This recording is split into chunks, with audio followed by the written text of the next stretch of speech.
Secara naluri, manusia memang menyukai uang dan kekayaan. Tapi jangan lupa untuk memiliki kata cukup dan terus berbagi dengan orang sekitar. Karena kekayaan itu akan lebih berarti jika kita menikmatinya bersama orang-orang yang kita sayangi. Tetap semangat buat kamu yang lagi berjuang. Selamat nonton dan selamat beristirahat.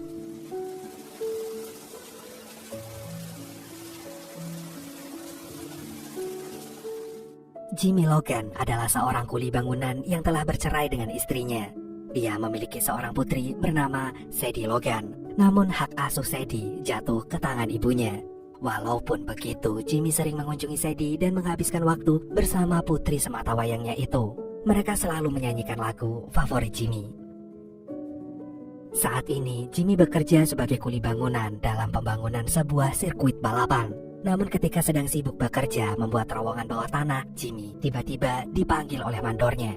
Setelah Jimmy bertemu dengan mandornya itu, ternyata tiba-tiba dia dipecat. Jimmy sempat memprotes, namun atasnya itu menjelaskan bahwa pemecatan ini berkaitan dengan klaim asuransi Jimmy yang bermasalah. Hal itu pun membuat Jimmy marah, namun mau gak mau ia harus menerima konsekuensi itu. Setelah kembali dari tempat kerjanya, Jimmy pergi ke salon adiknya, Melly Logan.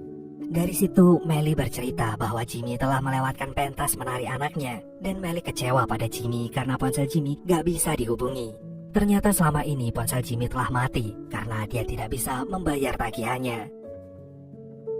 Usai dari salon Melly, Jimmy pergi ke rumah mantan istrinya untuk menemui anaknya. Sebelumnya, Jimmy berniat untuk mengajak anaknya itu membeli es krim. Namun saat itu bertepatan dengan Sadie akan pergi bersama ayah tirinya. Setelah Sadie pergi, mantan istri Jimmy memberitahukan bahwa dia akan pindah bersama keluarga barunya itu. Hal itu menandakan bahwa Sadie juga akan ikut pindah. Dan mendengar berita ini, Jimmy merasa marah. Dia kemudian berniat menyewa pengacara untuk memenangkan hak asuh putrinya itu, agar dia bisa terus bersama Sadie. Akan tetapi berhubung dia baru aja dipecat, Jimmy harus memikirkan cara untuk mendapatkan uang demi menggunakan jasa pengacara. Malam harinya, Jimmy pergi menemui adiknya, Clyde Logan, yang menjadi seorang barista di sebuah bar. Di depan dia bertemu dengan Earl, pelanggan setia bar tersebut. Jimmy berbincang dengan adiknya Clyde dan membahas kesialan keluarga Logan. Clyde memang selalu merasa pesimis dan menganggap keluarga mereka tidak pernah beruntung. Namun akhirnya mereka justru berdebat, membuat Jimmy memilih pergi ke toilet untuk mengurangi rasa kesalnya. Dan saat Jimmy ke toilet, rombongan tim dari perusahaan NASCAR datang. Max sebagai pemilik perusahaan itu terlihat terlalu banyak bicara sampai dia menghina fisik Clyde yang memakai tangan palsu. Akan tetapi Clyde tidak menanggapi hinaan itu. Dia hanya menjalankan tugasnya sebagai barista dan membuatkan minuman pesanan Max. Namun tiba-tiba Jimmy datang. Dia nggak terima mendengar adiknya dihina oleh orang asing. Apalagi tangan Clyde diamputasi karena dia pernah bertugas sebagai tentara di Irak. Dan tanpa ragu dia pun langsung meninju orang sombong itu. Saat Jimmy sibuk adu jotos dengan Mike, Clyde diam-diam keluar dari bar, kemudian membakar mobil Max. Tindakan Clyde ini membuat mobil Max membunyikan alarm otomatisnya, sehingga Max pun menghentikan pertengkarannya dengan Jimmy dan langsung berlari ke tempat parkir. Melihat itu, Max pun langsung marah. Jimmy kemudian menyusul dari dalam bar, lalu meneriakkan bunga kol kepada Clyde. Bunga kol adalah kode dari Jimmy untuk melakukan tindak kriminal. Ternyata tindakan kriminal yang dimaksudkan oleh Jimmy adalah rencananya untuk merampok berangkas uang milik perusahaan NASCAR yang tersimpan di bawah sirkuit Charlotte. Jimmy pun menjelaskan bahwa sirkuit ini memiliki sistem perputaran uang yang unik. Ketika musim balapan tiba, segala bentuk transaksi yang menggunakan uang akan dikirim melalui pipa bawah tanah menuju ke berangkas utama. Jimmy mengetahui letak pipa ini saat dia masih bekerja sebagai kuli bangunan di sana. Namun untuk membongkar berangkas utama, mereka masih membutuhkan bantuan orang lain, yaitu Joe Bank, seorang ahli perampokan berangkas. Keesokan harinya, Jimmy dan Clyde menemui Joe di penjara. Saat ini, Joe Bank sedang dipenjara dengan sisa masa tahanan 5 bulan lagi. Maka dari itu, Jimmy dan Clyde memberinya tawaran pekerjaan ini. Namun, Joe menolak. Clyde pun tidak hilang akal. Dia menyebutkan rahasia Joe yang menyimpan uang di sudut halaman rumahnya dan telah diambil oleh adik iparnya. Alasan ini membuat Joe tertarik, apalagi ketika Jimmy menyebutkan bahwa berangkas yang akan mereka rampok nilainya lebih dari uang simpanan Joe, sebanyak $97.000 atau senilai 1,5 miliar rupiah. Namun Joe nggak ingin bekerja sendiri. Dia meminta bantuan kedua adiknya untuk melancarkan aksi ini. Setelah menemui Joe, Logan bersaudara ini menemui kedua adik Joe. Mereka bilang mereka butuh bantuan. Namun adik Joe mengatakan bahwa jika bukan alasan moral, mereka tidak mau membantu karena mereka sudah bertobat. Lalu Clyde menceritakan Melly yang pernah dilecehkan oleh asisten manajernya saat bekerja di sana. Dan cerita ini akhirnya membuat adik-adiknya Joe setuju untuk bergabung. Keesokan harinya, Clyde pun menjalankan tugasnya untuk menabrakkan mobil ke minimarket, sehingga dia diputuskan bersalah kemudian divonis hukuman penjara selama 90 hari. Padahal alasan sesungguhnya Clyde masuk penjara adalah supaya bisa membantu Joe kabur dari sana tanpa ketahuan. Beberapa hari kemudian, seperti biasa, Jimmy menghabiskan waktu bersama Sadie. Lalu tanpa sengaja dia bertemu dengan Sylvia. Sylvia adalah dokter keliling yang bergerak untuk kemanusiaan, dan ternyata dia merupakan adik kelas Jimmy saat SMA. Sylvia bercerita bahwa selama dia menjalankan misi kemanusiaannya ini, dia sering kekurangan uang untuk membeli kebutuhan medis. Hal ini membuat Jimmy tersentuh dan berniat untuk memberikan bantuan kepada Sylvia. Malam harinya, Melly menyiapkan banyak serangga berwarna. Serangga ini merupakan salah satu strategi Melly untuk mencari tahu di mana letak bank yang menjadi berangkas utama, yang terhubung dengan pipa bawah tanah. Esok harinya, giliran kedua adik Joe yang berbelanja untuk kebutuhan misi. Selain itu, mereka juga mengambil getah dari hutan sebagai bahan peledak, sesuai dengan pesanan Joe, si ahli peretas berangkas. Anjay. Kemudian tugas Jimmy adalah mencuri denah konstruksi pembangunan yang ada di kantor lamanya. Saat mengambil denah itu, tanpa sengaja Jimmy bertemu dengan mandor yang dulu memecatnya. Sang mandor pun bilang bahwa pembangunan sudah hampir selesai. Bahkan ada beberapa titik yang telah ditutup. Namun masih ada beberapa kuli yang ada di sana, bertugas untuk memastikan bahwa renovasi sirkuit tidak mengganggu kompetisi balap mobil NASCAR. Berita dari mandor ini tidak mengubah rencana Jimmy secara keseluruhan. Dia hanya mengganti jadwal pelaksanaan misi mereka 1 minggu lebih cepat dari rencana. Setelah itu, Jimmy memberitahu Clyde yang ada di penjara agar adiknya bisa menyiapkan strategi keluar dari penjara bersama Joe. Selain memberitahu Clyde, Jimmy juga menceritakan perubahan jadwal ini kepada Melly. Melly pun bergerak cepat. Dia berencana memesan kue ulang tahun untuk melaksanakan misi selanjutnya. Pesanan kue dari Melly ini dikirim keesokan harinya. Melly sengaja mengirimkan kue ini untuk seorang bernama Glima. Namun kue itu dikirim secara anonim alias tanpa nama. Glima adalah salah satu pegawai yang bertanggung jawab dengan berangkas utama perusahaan NASCAR. Setelah mengirimkan kue, Melly juga merusak mobil Glima untuk mengalihkan fokus Glima. Glima pun harus mengurus mobilnya lebih dulu, baru kembali ke kantor. Akan tetapi saat Glima kembali ke kantor, berangkas utama telah ditutup. Bahkan kue ulang tahunnya pun ikut terkunci di dalam berangkas. Keesokan harinya, Glima masuk ke kantor seperti biasa. Namun saat berangkas terbuka, betapa kagetnya Glima bahwa kue ulang tahunnya kemarin muncul banyak serangga. Oleh karena itu, pihak bank menelpon pembasmi serangga, yaitu dari Bank Bersaudara. Bank Bersaudara pun menuju ke berangkas utama, kemudian memberi kabar kepada Jimmy bahwa strategi Melly berhasil. Kemunculan serangga berwarna pink ke berangkas utama membuktikan bahwa pipa dari sirkuit Charlotte terhubung ke bank tersebut.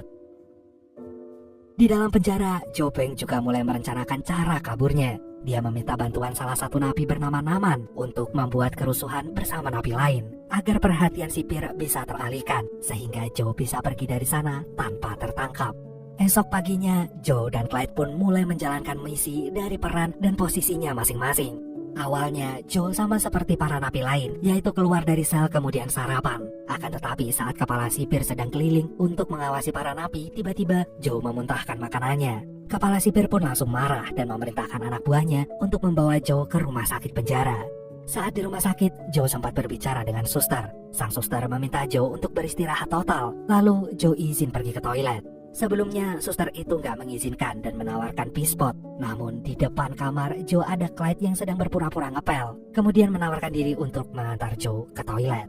Akhirnya suster itu pun mengizinkan Joe keluar dari kamar rawat bersama Clyde. Dan setelah sampai di toilet, Joe membuka celah yang terhubung dengan bagian belakang penjara. Mereka kabur dari sana dan menuju garasi. Saat sampai di garasi, Joe dan Clyde lantas menyelinap ke bawah mobil tahanan yang biasa pergi ke pom bensin. Begitu sampai di pom bensin, Joe dan Clyde keluar dari persembunyiannya. Kemudian dijemput oleh Melly yang sudah menunggu mereka menuju sirkuit Charlotte. Sementara itu di penjara, Naman juga mulai aksinya. Dia pura-pura bertengkar dengan napi lain sehingga terjadi kekacauan. Kekacauan ini membuat kepala sipir mengunci semua pintu yang ada di penjara. Dia mengurung para napi di ruang makan. Dia tidak ingin melaporkan kejadian ini pada atasannya karena dia tidak ingin dicap gak becus sebagai kepala sipir. Di tempat lain, Bank bersaudara bertugas meledakkan menara seluler sehingga tidak ada yang bisa menggunakan kartu kredit di sirkuit. Ketika hari balapan, sirkuit itu memang sangat ramai. Perputaran uang di sana pun juga sangat cepat. Oleh karena itu, mesin kasir cepat penuh, sehingga pihak NASCAR akan mempercepat pengiriman uangnya melalui pipa bawah tanah.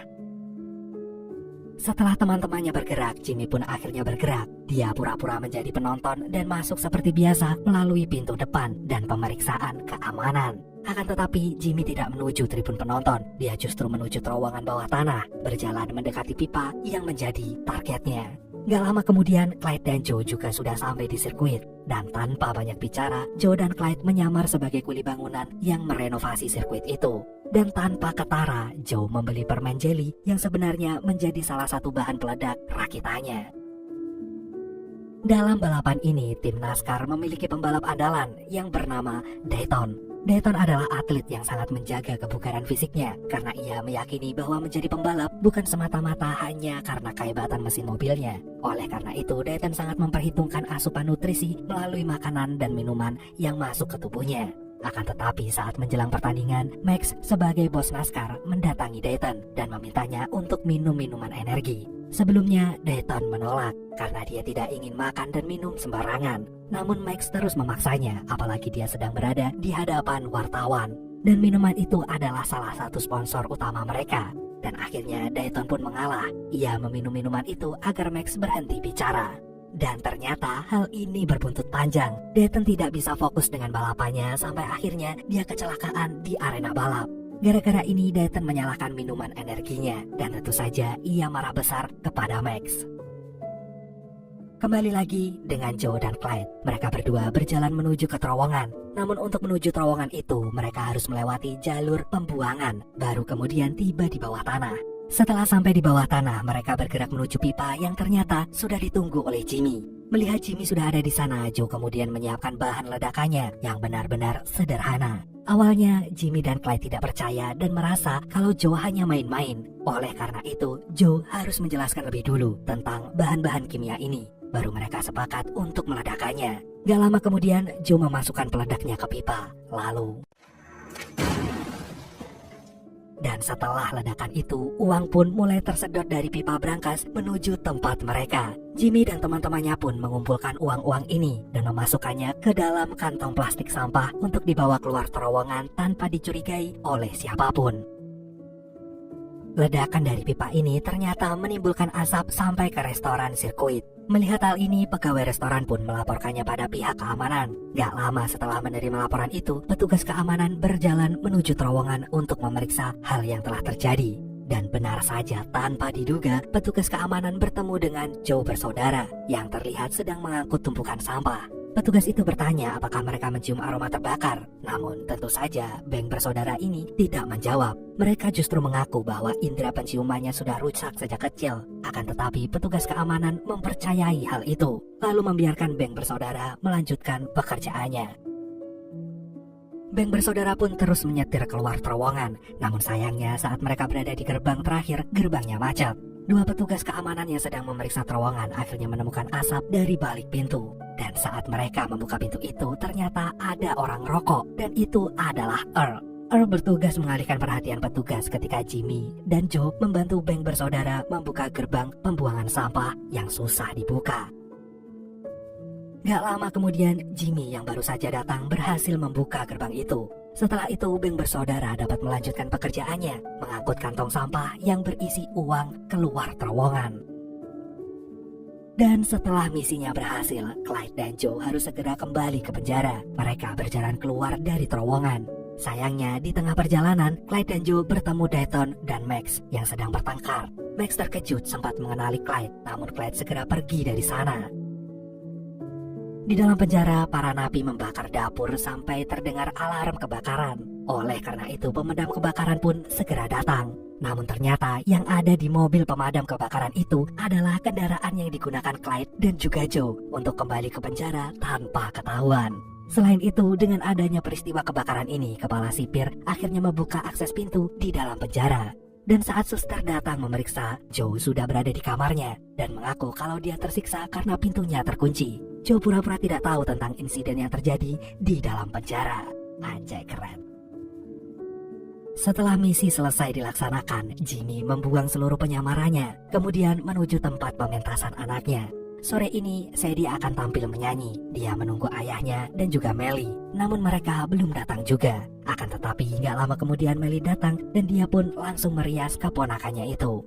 Setelah dirias oleh Melly, Sadie dipanggil ke panggung. Bertepatan dengan itu, ayahnya datang. Dan itu membuat Sadie tersenyum. Gadis itu ternyata tampil menyanyikan lagu favorit ayahnya. Lagu itu ternyata membuat seluruh penonton bernyanyi dan suasana pun berubah menjadi penuh haru.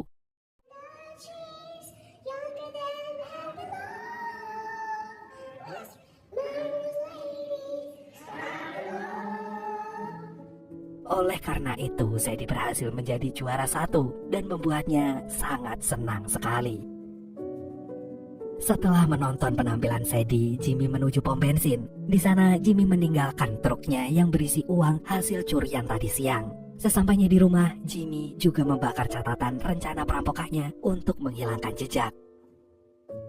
Keesokan harinya, berita perampokan ini mencuat. Namun, media memberitakan bahwa hasil uang perampokan ini ditinggal begitu saja dalam truk di sebuah pom bensin. Hal ini membuat orang-orang tidak mengerti dan menyebutnya si pencuri kampungan karena nggak berani mengambil uang rampasannya. Pencurian ini kemudian diselidiki oleh agen FBI. Mereka mencari saksi dan bukti dari kasus ini. Salah satu orang yang bersedia menjadi saksi adalah Max. Dia berusaha memberikan keterangan, namun kesaksiannya diragukan. Dia pun mengatakan bahwa Dayton juga bertemu dengan pencurinya yang bernama Clyde. Namun saat dikonfirmasi, Dayton membantah keterangan Max. Hal itu dilakukan Dayton karena dia masih kesal dengan Max. Detektif juga mengunjungi penjara untuk memeriksa kedatangan Logan bersaudara. Namun kepala sipir membantah karena pada saat hari kejadian, Joe sedang berada di rumah sakit dan saat itu memang ada insiden kebakaran dapur yang dianggapnya sebagai peristiwa biasa. Jadi tidak ada yang mencurigakan. Setelah beberapa hari melakukan penyelidikan, detektif tidak menemukan jejak apapun dari Jimmy Logan. Ponsel Jimmy sudah terputus selama 3 bulan dan hari itu Jimmy diketahui sedang menonton pementasan anaknya. Esok harinya, Clyde bebas dari penjara. Dia dijemput oleh Melly, dan sesampainya di rumah, dia diberi kejutan berupa koper yang berisi penuh dengan uang dari Jimmy.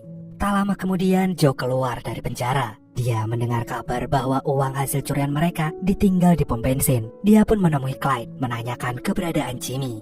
Namun Clyde pun juga tidak tahu kakaknya itu berada di mana. Hal ini sesungguhnya membuat Joe kecewa, karena ia merasa dimanfaatkan oleh Jimmy.